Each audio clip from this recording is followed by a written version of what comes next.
আপনার সাথে সারা বাংলাদেশের সম্পর্ক বিচ্ছিন্ন করে দেওয়া হবে। আজকের এই সভায় আনুষ্ঠানিকভাবে আমরা ঘোষণা করছি আমি সাংবাদিক দৃষ্টি আকর্ষণ করছি, যারা শুধু পেশায় সাংবাদিক এরা থাকে, আমরা যারা বিভিন্ন সমাজে আমাদের এই প্রোগ্রামের ছবি বা ভিডিও ধারণ করছি, আমরা এটা থেকে বিরত হয়ে আমরা আমাদের মানুষ মঞ্চনে অংশগ্রহণ করি। শুধু সাংবাদিক ভাইরাস তারা আমাদের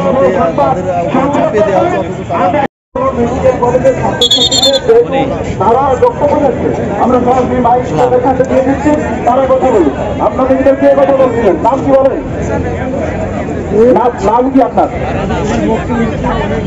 আচ্ছা, মাগুরা মেডিকেল কলেজের ছাত্রী ফাইনাল ইয়ার প্রিয়া ধর, সে এখন বক্তব্য রাখবেন মেডিকেল কলেজের ছাত্রছাত্রীর পক্ষ থেকে।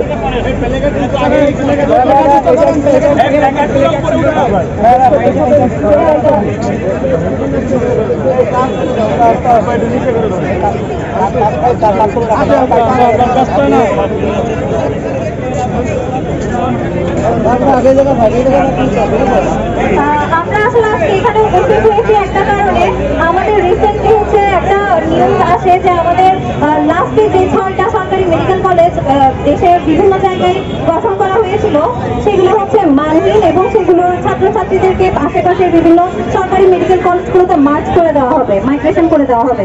কিন্তু আমাদের এই মেডিকেল কলেজ আমরা মেডিকেল কলেজে গত 3-4 বার হচ্ছে বিভিন্ন স্বাস্থ্য অধিদপ্তর এবং সচিবালয় থেকেও অনেক ইনভেস্টিগেটর টিম এসে হচ্ছে যথেষ্ট তদারকি এবং তদন্ত করে যায় যে আমাদের মেডিকেলের মান আছে কিনা বা আমাদের অবকাঠামোগত ক্লিনিক্যাল বিষয়গুলো সব ঠিকঠাক আছে কিনা, এবং যথেষ্ট পজিটিভ রেজাল্টই আসে। কিন্তু তা সত্ত্বেও আবার এই নিউজ আসে যে আমাদের মেডিকেল কলেজের ছাত্রছাত্রীদেরকে মার্চ করে দেওয়া হবে। আমরা কেন মানহীন হব? আমরা রাজশাহী মেডিকেল ইউনিভার্সিটির আন্ডারে একই কারিকুলামে একই পরীক্ষকের কাছে হচ্ছে একই সময় একই প্রশ্নে পরীক্ষা দিচ্ছি, যারা যে বড় মেডিকেল কলেজগুলোতে ডাক্তার হচ্ছে ওরাও পরীক্ষা দিচ্ছে। তাহলে আজকে আমরা কেন মানহীন হয়ে গেলাম? আমাদের তো ইন্টারনালরা কোনো পরীক্ষা নিচ্ছে না, আমাদের বাইরে থেকে এক্সটার্নালরা এসে পরীক্ষা নিচ্ছে। ইভেন আমাদের এখানে ক্লিনিক্যালের কোনো প্রবলেম হয় না, কারণ আমাদের যথেষ্ট রিসেন্টলি রেজিস্ট্রার স্যার ম্যামরা জয়েন করেছেন আমাদের মেডিকেল কলেজে, এবং 250 শয্যা বিশিষ্ট হাসপাতালে আমরা 500-র উপরেও রোগী পাই, যেগুলো থেকে আমাদের আসলে শিক্ষা ব্যবস্থায় কোনো প্রবলেম হচ্ছে না, যেখানে আমাদের কোনো আবাসন সমস্যাও নেই, যেখানে আমাদের কোনো অবকাঠামোগত প্রবলেমও নেই। শুধু একটাই প্রবলেম যে আমাদের সবকিছু একটা অস্থায়ী জিনিস, আমাদের একটা স্থায়ী সমাধান আমরা চাচ্ছি। একটা সরকারি প্রতিষ্ঠান হিসেবে একটা স্থায়ী ক্যাম্পাস চাওয়া আমাদের সবার অধিকার।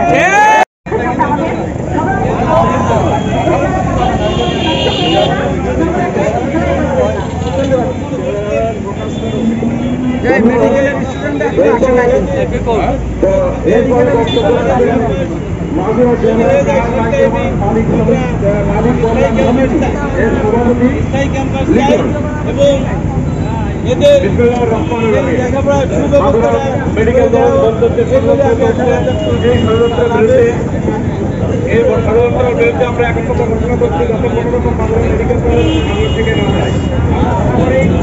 মেডিকেল কলেজ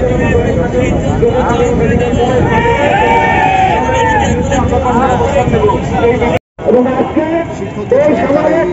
পরীক্ষা দিয়েছেন সেখানে তারা উত্তীর্ণ হয়েছেন। তারপরেও এই মেডিকেল কলেজটি মাগুরা থেকে নেওয়ার যদি স্থায়ীভাবে মাগুরার ক্যাম্পাস বন্ধ করা হয়, স্থায়ী ক্যাম্পাসের ঘোষণা না আসবে, আমরা মাগুরাবাসী প্রতিদিন কোনো না কোনো কর্মসূচি আমাদের থাকবে। আর যদি কোন প্রকার সরকারের সিদ্ধান্ত আছে মাগুরা মেডিকেল কলেজ বন্ধ ঘোষণা করা হয়েছে, তবে আমরা মাগুরাবাসী সকল শ্রেণী পেশার মানুষকে নিয়ে বাংলাদেশ থেকে মাগুরার সকল যোগাযোগ বিচ্ছিন্ন করা যাবে ইনশাআল্লাহ। তাই সরকারের স্বাস্থ্য উপদেষ্টা, যদি আপনি আপনার যোগ্যতা না থাকে বাংলাদেশের মেডিকেল কলেজ আরো বিভিন্ন জেলায় প্রতিষ্ঠা না করেন, তাহলে আপনি আপনার ক্ষমতা ছেড়ে দিবেন।